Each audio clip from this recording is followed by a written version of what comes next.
Hello, my name is Garen Roby, and I am coming to you from Ignite Studio at the Hamilton East Public Library. Today we're going to be doing a very simple project, is a bookbinding project.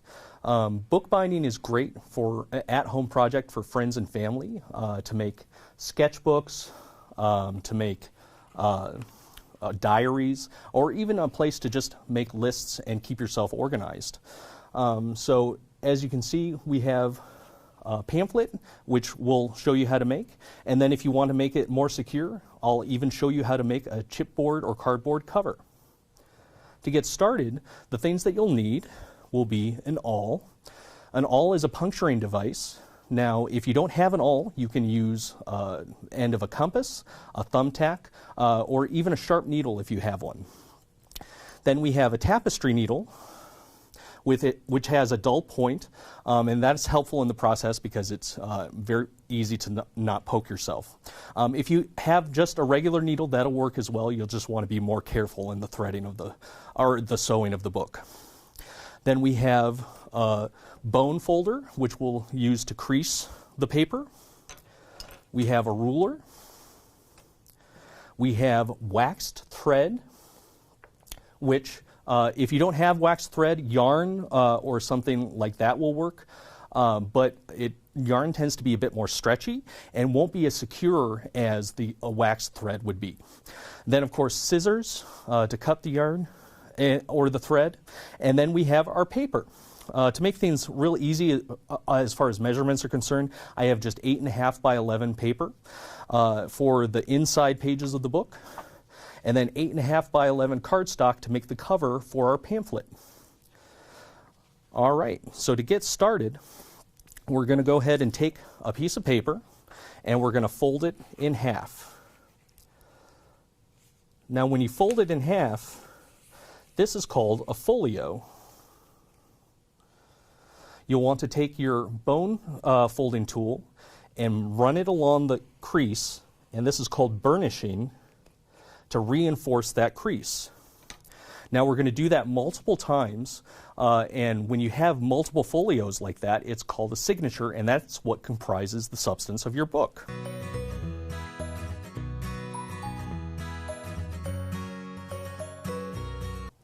All right, once we have all our pages folded, then we're going to go ahead and stack them together.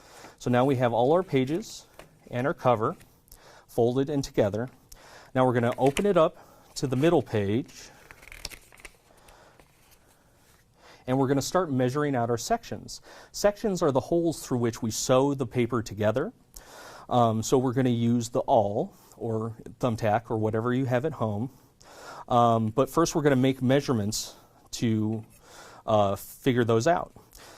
So we're going to measure 1/2 inch from the top of the paper, and then we're going to measure 1/2 inch from the bottom, then measure halfway from the paper for a middle point, and then split the distance for the 4th and 5th hole in the point.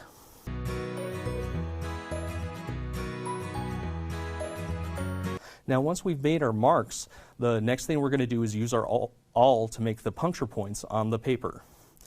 So before we do that, we're going to want to have a backing underneath it. In this case, I have some foam core and then some cardboard underneath. If you have cereal boxes or anything like that, that can work as well because you just don't want to scuff up your table in the working space. So we're going to go ahead and make our punctures. Now after we made our punctures, we're going to go ahead and take our tapestry needle and start sewing the pages together. Before you start sewing, you're going to want to make a knot at the end to anchor the stitch. So remember that each hole is called a section in a book, and the sections are numbered 1 through 5 from the top of the book to the bottom.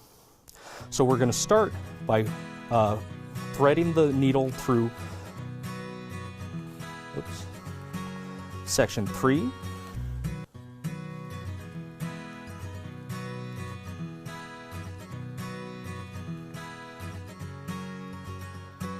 then we're going to go through section 2,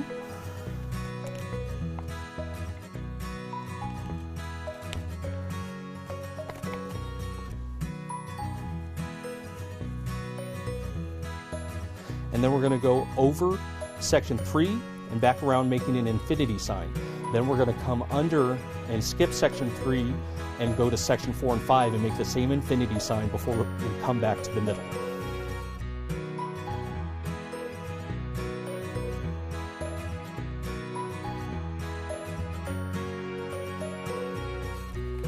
And then once we're done with the last 2 loops, we're going to come up to the section 3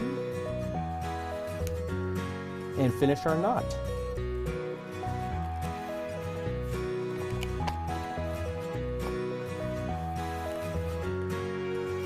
Now you'll want to go ahead and make a secure knot right in the center right there, and then you can go ahead and cut it off to length. And then with that, we have our simple pamphlet. Now, if you want something a little bit more secure, you can use something such as chipboard to make a harder cover. So in order to execute that, you go ahead and cut down the chipboard to length, and then you go ahead and place it adjacent to the folio. And I already have some tape measured out.